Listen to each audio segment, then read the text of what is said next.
Makeup. I'm so privileged and I feel so honored to have Marlu Corlina here on Kababayan LA. Hello and welcome Hi, to Janelle. the show. Thank you so much for having me First here. time, diba? First time. First of all, congratulations. You now have your own salon in Long Beach. Yes. But we're not going to be talking about that just here. We're going to be talking about your new makeup line, Marlu. For those who are not very familiar, saan ba nagsimula ang isang Marlu Corlina? Way back in the Philippines, I was like 19 years old when I started as a makeup artist for another TV network in the Philippines. And then from there, I moved in the United States and then pursued my career here in nursing. Nursing? Yes. O, tapos? In the beginning, tapos I was really hesitant to work as a makeup artist full-time. And then eventually, you know, as you get inspired and as you move on with life, then I just realized now, okay, I have to do something what I love to do, and that's hair and makeup. First love never dies. Marlu Corlina is here on Kababayan LA. If you're just tuning in, we're talking about his makeup line. Marlu, there's a lot of Filipino makeup artists. Yes. And we were talking about this earlier, iba-ibang concentration. Merong nasa Hollywood, merong nasa mga music videos, meron yung salon ang concentration nila. What would you say is the distinction of a Marlu Corlina? A Marlu Corlina makeup line and the makeup service itself is basically on special occasions, events, and weddings. So we're really more focused on beauty and glamour for the women to help them enhance what's in there. Kung ano yung nasa kalooban nila, you just have to enhance it. And I think in that, it would make them more happier, and it will also satisfy us as artists ourselves. Okay, when we talk about your makeup line, what is different naman about your makeup line? What is special about it? You know, when you go to different not supermarkets, but department stores, you see a lot of different makeup lines. What makes your line distinct? What makes it distinct is, first of all, we only carry it at our salon. It's exclusive, and at the same time, it's also distributed online, which is at the marlucorlina.com. And it's very much suited for more of like a general skin tone.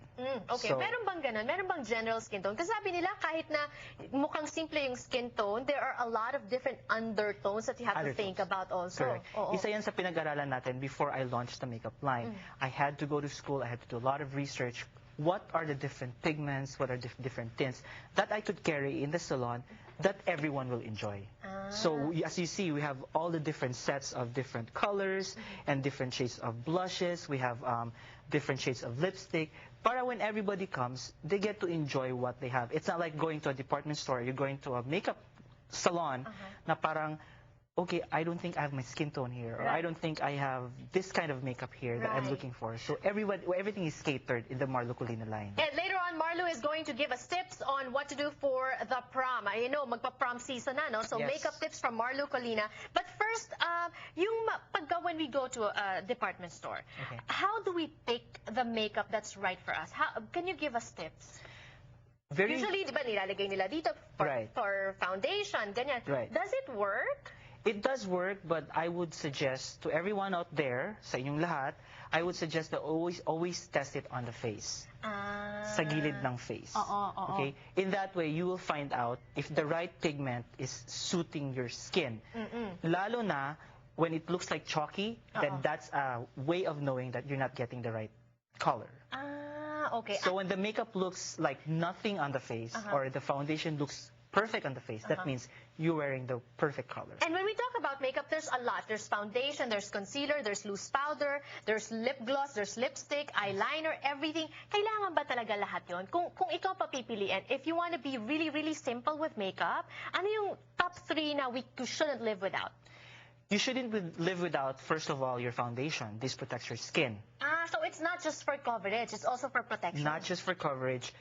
Makeup or the foundation itself has an SPF 15 minimum.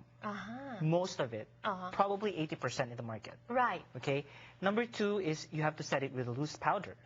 Right? Okay. To seal it in. Kasi when your face gets oily, or when your face gets really humid, pag ang environment, you know, you have to seal it in. And number 3, you always have to wear your lipstick.